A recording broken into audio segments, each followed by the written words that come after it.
I'm going to do something a little bit different today. I'm in the warmest place in the house, in my mother's garage. Hey, I'm freezing cold here on the mainland, and usually I'm in Hawaii, and it's not like this in the winter. But I finally found a little bit of a place where I can get some warmth. And I wanted to do something slightly different today. I'm going to read to you out of one of my favorite inspirational books. This is called Think and Grow Rich by Napoleon Hill. Okay? I'm not doing any copywriting infringement or anything. I think if Napoleon Hill was still alive, he would want me to read out of his book to you. And you can get this book online for free, by the way. Okay, so I'm not doing anything wrong about reading his book. So I want to share with you a story, and I want you to see if you can figure out what this enchanted kettle is about. Okay, I'm going to read. It's called The Enchanted Kettle. 50 years ago, an old country doctor drove to town, hitched his horse, quietly slipped into a drugstore by the back door, and began dickering with the young drug clerk. For more than an hour, behind the prescription counter, the old doctor and the clerk talked in low tones. Then the doctor left. He went out to the buggy and brought back a large, old-fashioned kettle, a big wooden paddle used for stirring the contents of the kettle, and deposited them back in the back of the store. The clerk inspected the kettle, reached into his inside pocket, took out a roll of bills, and handed it over to the doctor. The roll contained exactly $500, the clerk's entire savings. The doctor handed over a small slip of paper on which was written a secret formula. The words on that small slip of paper were worth a king's ransom, but not to the doctor. Those magic words were needed to start the kettle to boiling, but neither the doctor nor the young clerk knew what fabulous fortunes were destined to flow from that kettle. You got any ideas what they're talking about yet? The old doctor was glad to settle the outfit for $500. The clerk was taking a big chance by staking his entire life savings on a mere scrap of paper and an old kettle. He never dreamed his investment would start a kettle to overflowing with gold that would one day surpass the miraculous performance of Aladdin's lamp. What the clerk really purchased was an idea. The old kettle and the wooden paddle and the secret message on a slip of paper were incidental.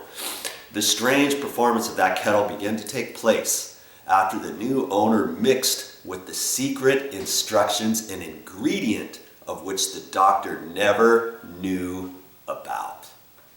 See if you can discover what it was that the young man added to the secret message, which caused the kettle to overflow with gold. Here you have a story of facts, stranger than fiction, facts which began in the form of an idea. Remember that. Remember.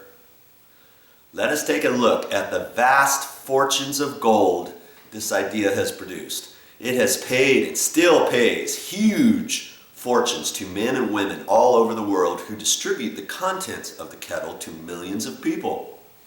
The old kettle is now one of the world's largest consumers of sugar, thus providing jobs of a permanent nature to thousands of men and women engaged in growing sugarcane and in refining and marketing sugar. The old kettle consumes annually millions of glass bottles, providing jobs to huge numbers of glass workers.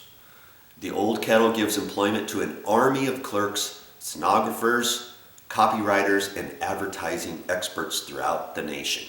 It has brought fame and fortune to scores of artists who have created magnificent pictures describing the product.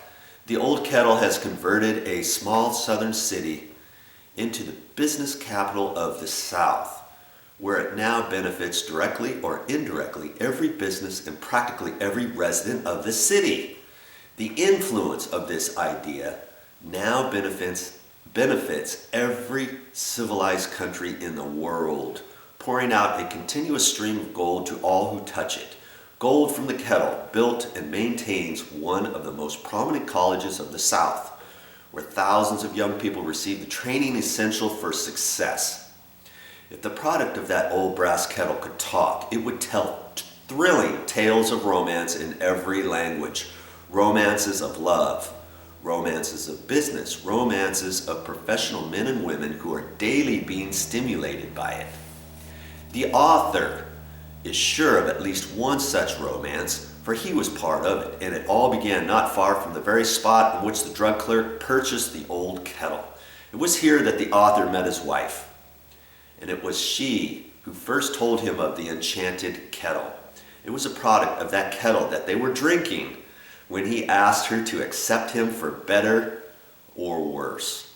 Whoever you are, wherever you may live, whatever occupation you may be engaged in, just remember in the future, every time you see the words Coca-Cola, that its vast empire of wealth and influence grew out of a single idea, and that the mysterious ingredients the drug clerk Asa Candler mixed with the secret formula was, what was it?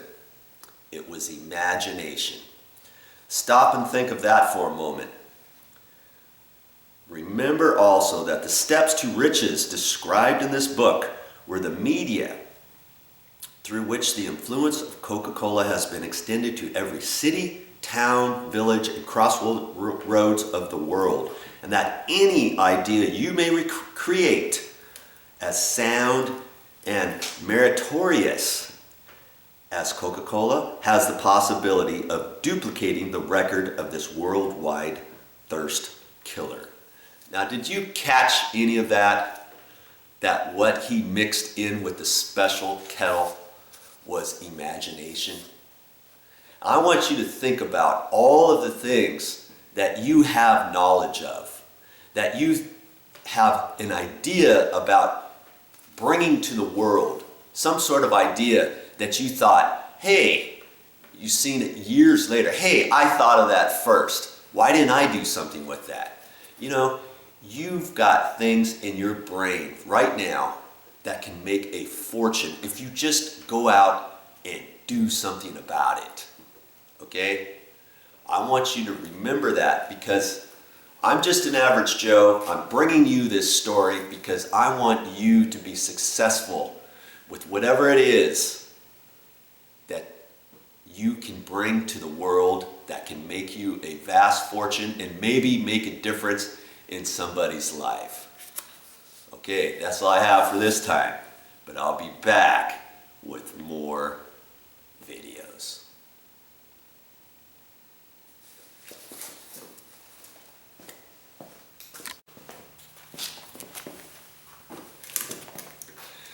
Now, why did I read you that story out of this book? Because I want you to get this book, Think and Grow Rich, okay? Not only are you going to get rich money-wise, if you read this book, you are going to get rich in so many other aspects of your life. It's going to be crazy impossible for you to even think about until you get this book. You gotta read this book. This is my favorite, one of my favorite inspirational entrepreneurial books. And you don't have to be an entrepreneur in order to read this book, okay? It's gonna cost you like the cost of a pizza to buy this book and read it. Now, see, this book looks pretty new. That's because my old book that I had, the cover's off of it and the first couple pages are off of it, the back page is off of it, because I read it so much. The purpose of this book is to make you a better person, okay? And the best way to read this book is you read it through the first time.